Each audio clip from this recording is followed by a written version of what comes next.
வயநாடோட cases நீங்கள் பார்த்தீங்கன்னா IAS IPS ஆஃபீஸர்ஸ்லாம் இந்த emergency mock drill emergency evacuation plan அப்படின்னு சொல்லுவாங்க. அதை செய்ய தவறியது மாவட்ட நிர்வாகம். கவர்மெண்ட் இன்னும் இந்த மாதிரி விஷயங்களில் கொஞ்சம் ப்ரோஆக்டிவாக ஒர்க் பண்ணலை. நிறைய மிகப்பெரிய உயிரிழப்புகள் 300-400 பேர் உயிரிழப்பை கண்டிப்பாக தவிர்த்திருக்க முடியும்.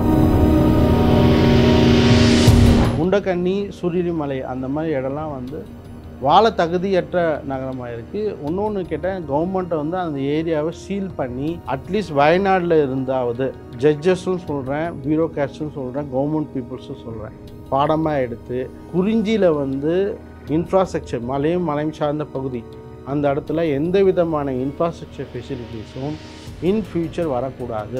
இப்போ 400 உயிரிழப்பு நடந்த இடத்துல இப்போ எங்களை விட்டிங்கன்னா நாங்களாம் 4லேருந்து 5 பேர் உயிரிழப்பு தான். ஸோ ஒரு 350 உயிரை விலமதித்த உயிரை நான் காப்பாற்றின மன திருப்தி எங்களுக்கு போகல. ஸோ இந்த மாதிரி loss prevention technique precaution steps எடுத்தோம். ஓப்பனாக சொல்லணும்னா இயற்கை தான் மனிதனை காப்பாற்றணும். ஆனால் இப்போ மனிதனை இயற்கை கிட்டேருந்து காப்பாற்றுற மாதிரி ஒரு வெற்றி செஞ்சுருக்கு.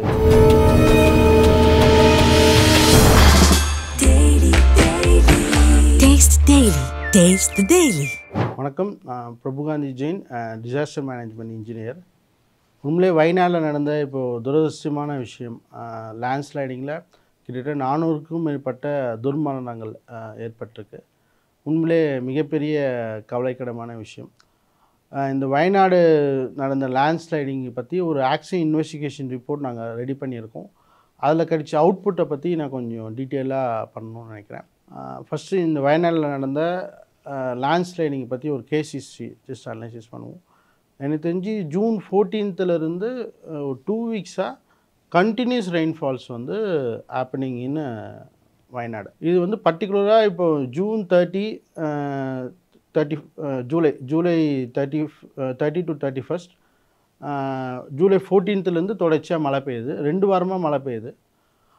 அந்த மழை கண்டினியூஸ் ரெயின்ஃபாலால் லேண்ட்ஸ்லைடு ஜூலை 30th நைட்லேருந்து பெரிய லெவலில் ஆகுது. இப்போது டிசாஸ்டர் மேனேஜ்மெண்ட்டை 2 விதமாக பிரிப்பாங்க. மேன்மேட் டிசாஸ்டர், நேச்சுரல் டிசாஸ்டர் அப்படின்னு பிரிப்பாங்க. அப்படி பிரிக்கிறச்ச இது மிகப்பெரிய உயிரிழப்பையும் பொருளாதார இழப்பையும் கட்டமைப்பு இழப்பையும் ஏற்படுத்தி இருக்குது. ஓப்பனாக சொல்லணுன்னா இயற்கை தான் மனிதனை காப்பாற்றணும்.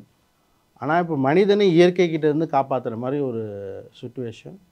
வயநாடுடைய இன்சிடெண்ட் டிசாஸ்டர் எப்படி இருக்குன்னா, natural surgical strike on human power அப்படின்ற மாதிரி இருக்குது. வெற்றி செஞ்சுருக்கு அப்படின்னு தான் சொல்லணும். ஏன்னா எந்த வழியிலும் போய் மக்களை காப்பாற்ற முடியல. இப்போ பர்டிகுலர் இந்த ஆக்சிடென்ட், இந்த லேண்ட்ஸ்லைடிங் ஆன நேரத்துலேருந்து சில அவுட்கம்ஸ் எடுத்து பார்க்குறச்ச கவர்மெண்ட் இன்னும் இந்த மாதிரி விஷயங்களில் கொஞ்சம் ப்ரோஆக்டிவாக ஒர்க் பண்ணலை அப்படின்ற மாதிரி அசஸ்மெண்ட் ஃபார்முலா காட்டுது. என் பாயிண்ட் என்னென்னா, நிறைய மிகப்பெரிய உயிரிழப்புகள் 300-400 பேர் உயிரிழப்பை கண்டிப்பாக தவிர்த்திருக்க முடியும். வயநாடு மாவட்ட ஐஏஎஸ் ஐபிஎஸ் ஆஃபீஸர்ஸ், தாசில்தார்ஸ் இவங்க எல்லாமே பீப்பிளை ஒரு சேஃபாக எவாக்குவேட் பண்ணி ஒரு சமுதாய கூடமோ ஒரு கல்யாணம் பண்ணமோ இல்லாட்டி ஒரு பக்கா பில்டிங்கில் பீப்பிளை எவாக்குவேட் பண்ணி வச்சுருக்கணும். கொஞ்சம் யோசிச்சு பாருங்கள், 15 நாளாக மழை பெய்யுதுன்னா, சென்னை இல்லாட்டி தூத்துக்குடிலாம் மழை பெஞ்சதுங்க. 2 நாள் 4 நாள் மழை பெஞ்சாலே பீப்பிளை தாழ்வான பகுதியிலேருந்து எவாக்குவேட் பண்ணி ஒரு மேடான இடத்துல, சேஃபர் இடத்துல எடுத்துன்னு போய் வைப்பாங்க. வயநாட்டில் என்ன நடந்ததுன்னா, தாழ்வான பகுதியிலேருந்து இது பண்ணி இன்னொரு அசாடஸ் ஜோன் பக்கத்திலே டென்ட்டு போட்டு பீப்புளை எவாக்குவேட் பண்ணால் அந்த இடமும் அடிச்சிட்டு போயிடுச்சு. இதுதாங்க மிகப்பெரிய துரதிர்ஷ்டமான விஷயம். முண்டக்கண்ணி, சுருளிமலை அந்த மாதிரி இடம்லாம் வாழ தகுதியற்ற நகரமாக இருக்குது. இன்னொன்று கேட்டால் கவர்மெண்ட்டை அந்த ஏரியாவை சீல் பண்ணி இனிமேல் ஃப்யூச்சரில் அந்த இடத்துல எந்த விதமான ஈவன் டூரிசமும் சரி, இன்ஃப்ராஸ்ட்ரக்சர் ஃபெசிலிட்டிஸும் பெருசாக கையாளாகாமல் எடுத்துன்னு போகிறது தான் நல்லது. வயநாடோட கேசிஸ் நீங்கள் பார்த்தீங்கன்னா, வயநாடு இஸ் டூரிசம் பார்ட். ஆனால் அந்த இடத்துக்குள்ளே போயிட்டு ecologically preserved area plus Wayanad is and landsliding prone zone. 2019 நடந்திருக்கு, 2021 நடந்திருக்கு, 2024 நடக்குது. அப்படின்னா what is a control measures is taking by the state government and central government. இன்னொரு அசஸ்மெண்ட் ஃபார்முலா எங்களோட பாயிண்ட் ஆஃப் வியூவில் சொல்கிறேன். ஐஏஎஸ் ஐபிஎஸ் ஆஃபீஸர்ஸ்லாம் இந்த emergency mock drill, emergency evacuation plan அப்படின்னு சொல்லுவாங்க. எமர்ஜென்சி எவாக்குவேஷன் பிளான்னா இந்த மாதிரி பேர் விபத்துகள் பேரிடர்கள் வர டைமில் ஒரு மாப் க்ரௌடை ஒரு இடத்துல இருந்து சேஃபான ஏரியாவுக்கு மொபிலிட்டி பண்ணணும். இதுதான் ரொம்ப ரொம்ப முக்கியம். அதை செய்ய தவறியது மாவட்ட நிர்வாகம். அப்போது அதை செய்ய தவறிய கண்காணிக்க வேண்டிய மாநில அரசாங்கமும் மத்திய அரசாங்கமும் ஏன் செய்யலை, ஏன் அவங்க பண்ணலைன்னு ஏன் இவங்க கேட்கல? ஏன்னா ரெஸ்பான்சிபிலிட்டி இஸ் ஃபிக்ஸ்டு. மாநில அரசும் மத்திய அரசும் அவங்களுடைய முதல் கடமை மக்களை காப்பாற்ற வேண்டியது தான் வந்து முதல் கடமை. இன்னொன்று என்ன சொல்கிறாங்க, மத்திய அரசாங்கத்திலிருந்து ஸ்டேட் கவர்மெண்ட்டுக்கு போச்சு அலர்ட் எஸ்எம்எஸ். நான் இன்னொன்று சொல்கிறேன், 4 மாதத்துக்கு முன்னாடி மொபைலுக்கு எல்லாருக்குமே ஒரு வைப்ரேஷனோட ஒரு எஸ்எம்எஸ் வந்தது.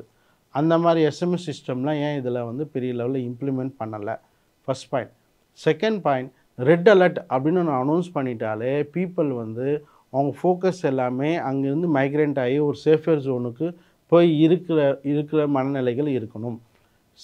தேர்ட் பாயிண்ட், அங்கே இருக்க பீப்புளை வந்து எவாக்குவேஷன் பண்ணுறச்ச அங்கே அதுக்கு உண்டான கட்டமைப்புகள் இருக்கணும். பெரிய கம்யூனிட்டி ஹாலு, பெரிய பெரிய கல்யாண மண்டபம், அட்லீஸ்ட் வயநாட்டில் இருந்தாவது ஜட்ஜஸும் சொல்கிறேன், பியூரோக்ராட்ஸும் சொல்கிறேன், கவர்மெண்ட் பீப்புள்ஸும் சொல்கிறேன், பாடமாக எடுத்து இப்போவே இந்தியா ஃபுல்லாக லேண்ட்ஸ்லைடிங் எங்கெங்கெல்லாம் இருக்கும், எங்கெங்கெல்லாம் இருக்குன்னு ஐடென்டிஃபை பண்ணி, இப்போ நீர்நிலைகளுக்கெல்லாம் எப்படி பட்டா கொடுக்கக்கூடாது, பட்டாவே கொடுத்துருந்தாலும் கேன்சல் பண்ணணும் சட்டத்திட்டம் வந்ததோ அந்த அளவுக்கு குறிஞ்சி மருதம் நெய்தல் பாலை இந்த மாதிரி நிலத்தை கரெக்டாக பகுத்தார்ந்து ஆண்டவங்க நம்ம. குறிஞ்சியில் வந்து இன்ஃப்ராஸ்ட்ரக்சர் மலையும் மலையும் சார்ந்த பகுதி, அந்த இடத்துல எந்த விதமான இன்ஃப்ராஸ்ட்ரக்சர் ஃபெசிலிட்டிஸும் இன் ஃபியூச்சர் வரக்கூடாது. அதுக்கு ஒரு ஸ்ட்ராங்கான ஜிஓ வந்து கவர்மெண்ட் ஆஃப் இந்தியா பாஸ் பண்ணணும். செகண்ட் பாயிண்ட், பீப்புள்ஸை வந்து இந்த மாதிரி க்ரௌட் பீப்புள் ஹேண்டில் பண்ணுறச்ச, அவங்கள டேக்கிள் பண்ணுறச்ச என்ஜிஓஸோட கோஆர்டினேஷன் ரொம்பவும் முக்கியம். இதில் Indian red cross society, Exnora international இந்த மாதிரி என்ஜிஓஸ்க்கெலாம் வந்து இது மாதிரி ஹேண்டில் பண்ண எக்ஸ்பீரியன்ஸஸ் இருக்குது. ஸோ அந்த மாதிரி டீமை நம்ம இன்வால்வ் பண்ணணும். அடுத்தது, இந்த மாதிரி ரெஸ்கியூ ஆப்ரேஷனில் மாடர்ன் எக்யூப்மெண்ட்ஸ்லாம் இருக்குதுங்க. Artificial intelligence, automation, machine learning, ட்ரோனே 7 விதமான ட்ரோன்ஸ் இருக்குது. அந்த ட்ரோனில் இன்ஃப்ராரெட் அட்டாச்மெண்ட்டோட எங்கெங்கெல்லாம் புதக்குழியில் மாட்டிகிட்டு இருக்காங்கன்ற விஷயம் கூட ஈஸியாக ட்ரோன் மூலமாக கண்டுபிடிச்சிடலாம். வயநாடோட டோட்டல் மேப்பே வந்து வித்தின் 1 ஹவரில் வாரம் மாதிரி வச்சு சிவியாரிட்டி ரேட் இண்டெக்ஸ் போட்டு எந்த இடத்துல அதிகமாக எஃபெக்டாக இருக்குது, எந்த இடத்துல ஒன்றும் அந்த வெல்ஃபேர் மெஷர்ஸ் போய் சேரலை, அந்த ப்ரொவிஷன்ஸு அவங்களுக்கு தேவையான ஃபுட்ஸு வாட்டர் பேக்கேஜ்லாம் எங்கே போய் சேரலை, அது எல்லாமே நம்மளால் ஈஸியாக வந்து ட்ரோன் மானிட்டரிங்கில் நம்ம ஈஸியாக கொண்டு போக முடியும்.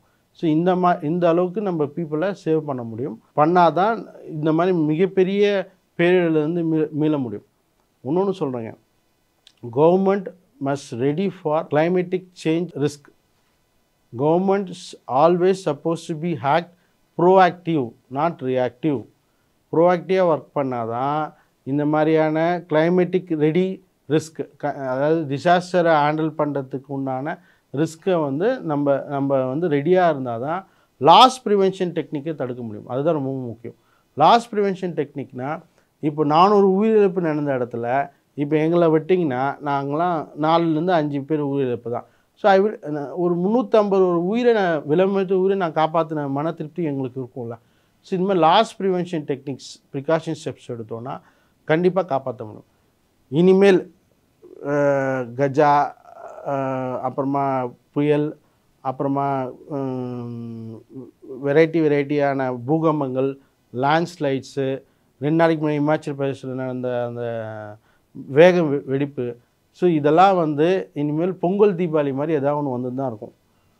ஸோ அப்போது கிளைமேட்டிக் சேஞ்ச் லைஃப் ஸ்டைலுக்கு, ஈவன் கிளைமேட்டிக் சேஞ்ச் கல்டிவேஷன் சொல்கிறாங்க, பருவநிலை மாறுபாட்டுக்கேற்ற விவசாயங்களை கொண்டு வரணும்னு கூட சொல்கிறாங்க. ஸோ அதெல்லாம் கூட நம்ம கையில் எடுத்து பண்ணோன்னா வேறு லெவலில் போகலாம். So this is a safety measures எடுத்து சேஃப்டி ஃபஸ்ட் அப்படின்னு போகணும். அதே மாதிரி டிசாஸ்டர் மேனேஜ்மெண்ட் பாலிசிஸை ரிவைவல் பண்ணி எல்லா டிபார்ட்மெண்ட்டோட கனெக்ட் பண்ணணும். Water department, EB department, transportation department, tahsildar department, revenue department, எல்லா டிபார்ட்மெண்ட்டும் குறைச்சி ஓப்பனாக சொல்கிறேன். வயநாட்டில் ஏதாவது ரெக்கார்டு வேணும்னா அங்கே கிணத்த காணாமல் பில்டிங்கே காணும். அப்போ எங்கே போய்ட்டு இந்த டாக்குமெண்ட்லாம் பார்க்க போகிறாங்க, எங்கே போய் எடுக்க போகிறாங்க? ஸோ அதுக்கெலாம் க்ளவுடிங் பண்ணணும். ஸோ இந்த மாதிரியான விஷயம்லாம் பண்ணி ப்ளஸ் இப்போ இம்மிடியேட்டாக இன்சூரன்ஸ் கம்பெனிஸ்லாம் வைட்டல் ரோல் பண்ணணும். இன்சூரன்ஸுக்கு உண்டான ஒரு ஒரு பெரிய அவேர்னஸ் கேம்பெல்லாம் பண்ணணும். ஏன்னா குரூப் இன்சூரன்ஸ் அந்த மாதிரியான கான்செப்ட்லாம் இருக்குது. இதெல்லாம் மக்களுக்கு போய் மிக விரைவில் போய் சென்றடையணும். அதுக்கு ஒரு பிளாட்ஃபார்ம் கனெக்டிவிட்டி தொடர்ச்சியாக இருந்தால் தான் பண்ண முடியும். மக்களுக்கு ரெட் அலர்ட் பற்றி அவேர்னஸ் பெரிய லெவலில் போய் சேரணும். அதுமாதிரி ஒரு சைரன், ஒரு அலாரம் இது மாதிரிலாம் கொடுத்தா மக்கள் உடனடியாக எவாக்கேட் பண்ணி ஒரு சேஃபர் ஜோன் ரெட் அலர்ட்னு உங்கள் ஏரியாவுக்கு அனௌன்ஸ் பண்ணிட்டாங்க. யார் எவ்வளோ பெரிய பணக்காராக இருந்தால் என்ன ஆனாலும் அவங்க அந்த பீப்புள் வந்து ஒரு சேஃபான ஜோனுக்கு போயிடணும். First point. செகண்ட் பாயிண்ட் வந்து மக்களுக்கு வந்து இந்த டைமில் அவங்களுக்கு கவுன்சிலிங் கொடுக்கணும். எமோஷ்னலி பிரெயின் ஸ்ட்ராங்காக இருக்கிறதுக்கு என்னென்னலாம் பண்ணணுமோ கவுன்சிலிங் தொடர்ச்சியாக கொடுத்தா மக்கள் வந்து அதுலேருந்து மீண்டு வர்றதுக்கான வாய்ப்புகள் ரொம்ப ரொம்ப ஜாஸ்தி. ஸோ அரசாங்கம் எப்போவுமே மக்கள் பக்கத்தில் தான் இருக்கணும். மக்களை காப்பாற்றுறது அரசாங்கத்தோட மிகப்பெரிய முதல் கடமை, ஃபஸ்ட்டு டியூட்டி அதுதான். ஸோ சேஃப்டி ஃபஸ்ட் அப்படின்ற ஒரு ஃபார்முலாவை கொண்டு வந்து எடுத்துகிட்டு போனால் அனைத்து மக்களையும் காப்பாற்றப்படலாம். நன்றி.